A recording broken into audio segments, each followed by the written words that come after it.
Shannon, do you have any problem with this idea?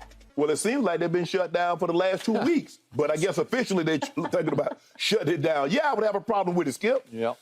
I understand you're one game back. You only have 3 games to play.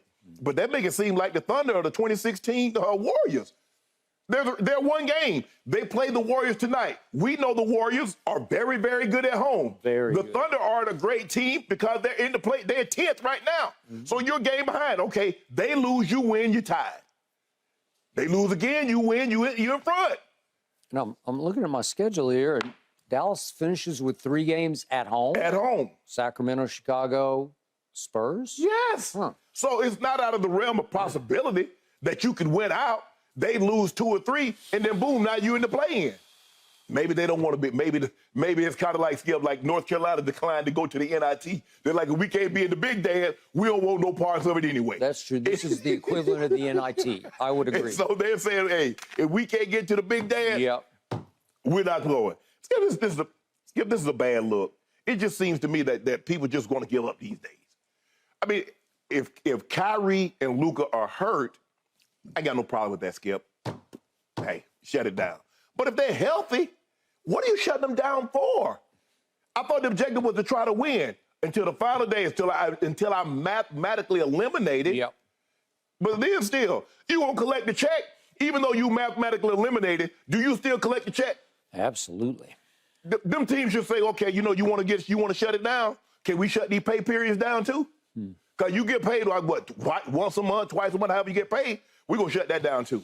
Man, it just seems like I said, if a guy's injured, I got no problem with it, Skip. If you're going to try to play, I'm going to try to get this team into the play-in. I'm going to try to get them to the playoffs. Once that possibility isn't happening, got no problem with it. Yeah. But, man, I just don't get what the Mavericks are doing here because it's 3 games, they're all at home, and you still have an outside chance. I can see, Skip, if you only had 4 games back and you only had 3 games to play, okay, there's no chance you could do anything. Yeah. But theoretically, you could catch the Thunder and pass them. But you only got yourself to blame. I see a lot of 30th. You know what? They're only 30 teams, huh? So that means they're dead last in rebounding, dead last in offensive rebounding, dead last in second chance points, dead last in points in the paint, 29th in steals, 29th in fast break points, 28th in blocks. Well, damn, with all those last, you can understand why they have the record that they have, even with Kyrie, because you don't play any defense. And yet, when Kyrie joined, they were the 4 seed. They have now dropped completely out of the play-in at the 11 seed. Since Kyrie joined, they are 7-12. To your first point, they have lost 7 of their last 8. It should have been 8 for 8. You could make that case. He did.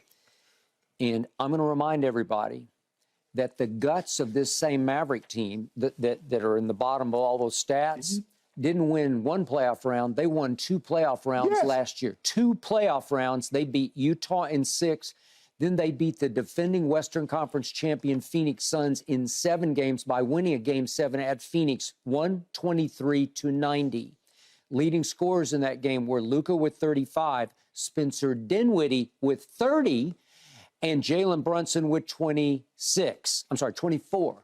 Where is Spencer Dinwiddie now? He's in Brooklyn. Why is he in Brooklyn? Because Mark Cuban traded Spencer Dinwiddie and Dorian Finney-Smith, who defends at a high level, and a first-round pick and 2 second-round picks.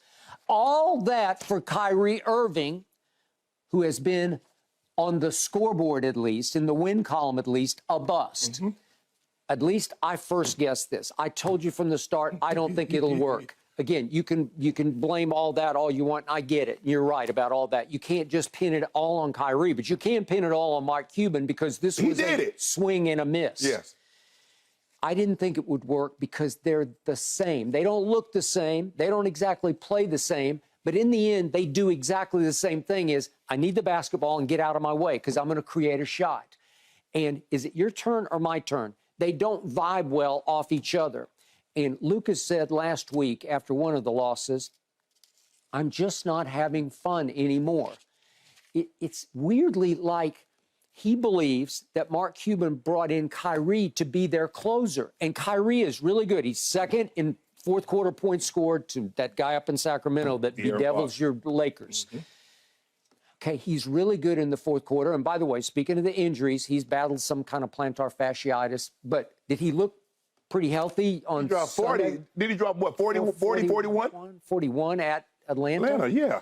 And did Luka look healthy? He's battled some kind of a nagging thigh injury. Okay, but he looked pretty good to me. The Hawks were on Luka. Okay. They called him fat. Okay. What's that? They called Luka fat. The crowd was chanting. Oh, they were chanting fat. Well, he doesn't look in great shape, but he never. When has he ever looked in great shape? Yeah, he's not gonna look. Okay. Adonis. So I'm going to remind you, Luka Dončić is all of 24 years old. He won't be 25 until next February. Yes. So he'll play much of next season at 24 years of age. Yes.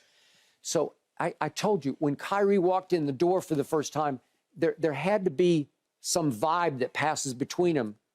Are you the man or am I the man? Is this my team or do you think it's now your team? And in the fourth quarter, it looks like Jason Kidd or Mark Cuban or whoever has said, hey, Kyrie, it's your team in the fourth quarter, because I'm going to remind you of the shots that have been taken. We got fourth quarters and 2 overtimes they played together. Kyrie's taken 92 shots in the fourth quarters and overtimes to 48 for Luka. He's taken almost twice as many shots. That is impossibly wrong to me. I think a lot of it has to do with, Skip, if you notice, Luka always starts the fourth quarter on the bench. And I don't know why, because Kyrie will just routinely play all 12 minutes. Right, and the thing is, he's got a rhythm. So he's played himself into a nice rhythm come fourth quarter. Luka's coming in with He'll come in 7 or 6 minutes. Yes. They were in such trouble the other day. He came in with 9 minutes left, and I thought, oh, well, he's taking this really seriously. Right. And it went to overtime, as you know, and they lost. Right. And Luka got a last shot that was a decent look, and it was just a little wide left, or would have won the game. Okay, so we look at what's going on here. It's just screaming wrong, wrong, wrong. And now you've spent all that for Kyrie, and Shannon, he's free again. He's going to be a free agent. And they're like, well, full speed ahead, we're going to re-sign Kyrie. Are you really? Okay, so he's 31 years of age. You're going to give him what? You're going to give him 4 or 5 years? Right. Really? You're going to risk that? And he has made it pretty clear his heart is in Los Angeles. Right. I think he'd like to live in Los Angeles. I think he has a home here. I'm pretty sure, but they all do. Right. But the point is, has he not made it clear he would love to play another year or two with LeBron? Right. Would he love to join LeBron with the Lakers? Sure he would. So are you sure, Mark Cuban, that you can re-sign him? Well, it seems like to me from what the reports were saying is that teams wanted to go 3 years and not the full 5. Yep. And he's going to want the full 5. Remember, Josiah in Brooklyn just said flat out no to Kyrie. I'm not going to do it. Right. Then just get me out of here. Okay, I'll get you out of here. Right. And Brooklyn, listen, when you lose Kevin Durant, Kyrie, and James Harden, you're not going to be the same. But they're still credible. Yeah, man, they play hard. They play hard because they got some good defenders. Yeah. They just don't have the firepower. Right. And can they win around to the playoffs? I doubt it. But But they're hanging right in there where they're going to be in the playoffs. Mikal Bridges has been he's been sensational. Okay, so what do you do with Kyrie when it's clear that your superstar, your cornerstone of your franchise, Luka, has made it clear, I'm just not happy. And I have to believe it's that he's not really happy playing with Kyrie. You had Jalen Brunson, that's on Mark Cuban. Jalen Brunson was the perfect fit because he's the classic superstar who doesn't really have a superstar ego. Right. He's happy to compliment. He's happy to pick his spots. Right. He can just tell. They vibed off each other to where you could tell Luka's body language. I'm a little gassed. Can you take this one? Yeah, I got you. I got you. He's left-handed. He can just operate and get himself a shot and score a bucket. He is a bucket getter when you need a bucket. Yes. Could he be the alpha? Could he be the lead dog? Well, it sure looks like the Knicks have found he can be. Oh, absolutely. Are they going to win the East? No. But are they way better than they used to be with Jalen Brunson? You better believe they are, because they're a credible, competitive basketball team, because he will fight you. Yes. His father is on the coaching staff. And to your point that you made yesterday, Cuban could have done that. Exactly. And yet Cuban's like, he's a B-list. You know, like he doesn't deserve the kind of money that the Knicks gave him. Well, in your scheme of things, in your world, I think he did deserve that kind of money as a compliment to your superstar. Because you being in the playoffs, guess what? You could make that. You could recoup a lot of that money by having at least. You're gonna have at least 2 playoff games, Skip. Who knows? Maybe even more. Now there's a good chance your season's going to be over when the final day of the NBA season, and there are not going to be any playoffs. You go from the Western Conference Finals to missing the playoffs completely. Yeah. No, I got you. So here's my big picture take on Kyrie. I love to watch him. We've talked and talked. The handle is extraordinary. Right. It's the best I've ever seen. But that doesn't equate to winning championships. No. Even though he hit the shot of shots in a Game 7 in Oakland against Golden State. The more I look back at what happened, the more credit I give to your man, LeBron James, for being able to handle Kyrie, to lead Kyrie, to keep him in his spot, in his place, even though he was difficult and the reports were throughout that year that Kyrie barely spoke to anybody. Right. Barely spoke to anybody. LeBron has to rise above that and try to keep the team together around that guy who's going solo. And it worked. They're 3-1 down, and they roared back. And LeBron played great in the last game, and Kyrie hit the shot. Steph was horrible. But the point was they pulled it off. Right. And I look back and say, well, wait a second. Kyrie, you just happen to be in the best place at the best time, right? Yeah. Because then you said you got sick and tired of LeBron. He was more about stats than winning. You asked Dan Gilbert, just get me out. Where do you want to go? Get me to Boston. Okay, I'll get you to Boston. And now you see what we're going to talk about the Celtics in a few minutes. You see those same kids, they've grown into men now. But when they were there, it just didn't work with Kyrie because they rejected him because he was rejecting them. Right. And then he says, Kevin, follow me to Brooklyn and watch what we will pull off. They got 2 maxes in Brooklyn, and it was a disaster. What's the common denominator here? It's Kyrie. Okay, so this might be unfair and misleading, but I looked this number up. This is Kyrie's record in all the games he has started in the regular season. Remember, he was there for, 3 years before LeBron came back, right? Okay, here's Kyrie's overall one-loss record just in the regular season. It's 367 to 303. So he's won 54% of his games. So it's not that much above 500 in his career in the regular season. By comparison, here's LeBron in the regular season of all the games played in regular season. He's won 921 games that he has played in to only 496 losses.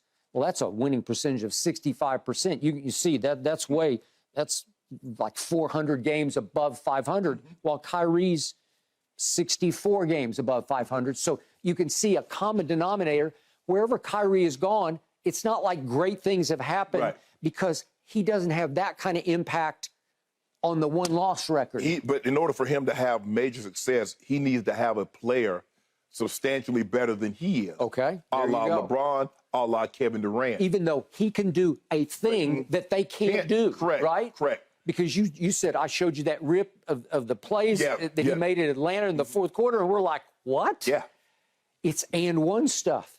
It's Rucker Park stuff. It's like, it's Meadowlark Lemon, come back. But you said that Luka said, and he did say this, that he's not having fun. He's unhappy. Yeah. So what do you do if you believe that might be aimed at Kyrie? Now we don't know. Yeah, for whatever reason, he's never said one discouraging word about Kyrie. In fact, he's been nothing but laudatory. And say when they were making this move, this is great. He's so much fun to watch and blah blah blah. For some reason, it is not clicking. Right. You really don't need more than 2 big guns, right? Yes. You need Jordan and Pippen, or you need LeBron and AD. Right. And they have to find some mix and match where their games fit together. But one needs to understand that he's better than I. Pippen never challenged Jordan. Never, no. Now, even though he did so quietly, and he got more and more toward the end, but he knew.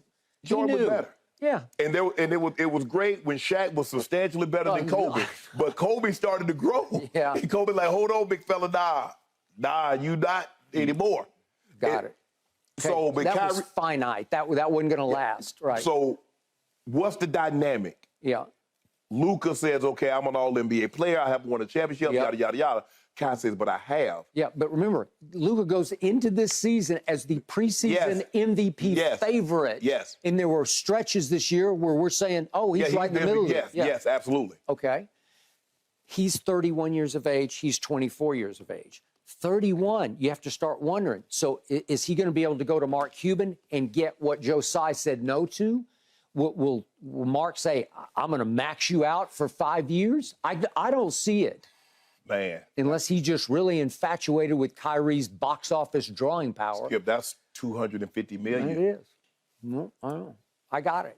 He's fun to watch. Yeah. He's also 7-12 with Luka. 7-12? You went from the 4 seed to the 11 seed. Something is wrong with this picture. Right. Right? But Kyrie, that's one thing about Kyrie now. He'll take his show on the road now. Hey, it ain't like, hey, if somebody gonna give him 5, he'll go. I don't see if somebody offers 5, I don't see him staying with the Dallas Mavericks for 3. Okay. And yet, depending on the fate of this year's Lakers, and we're about to talk about them right now, it'll be interesting to see if LeBron wants to subject himself to Kyrie again. Will LeBron say no to Kyrie, depending on the outcome of this year? I think the thing is, the question is Rob Pelinka, when he goes and asks Jeannie, okay, 5 years is a bit much. I think 3 is the best offer, because that's what we reported before, is that the Lakers seem to be only willing to go 3 years. Yeah. I want to keep it around the time frame in which LeBron. I think we feel comfortable saying LeBron's going to be there at least 2 more years. The contract is for at least 2 more years. Yeah. So we're going to try to tie it to that. 2 more years after LeBron is probably gone. I don't know if the Lakers will want to go there. I don't. Agreed. Thanks for watching, Undisputed fans. Subscribe here to get the very latest from Skip and Shannon. Plus, go watch a few segments from our other shows on FS1.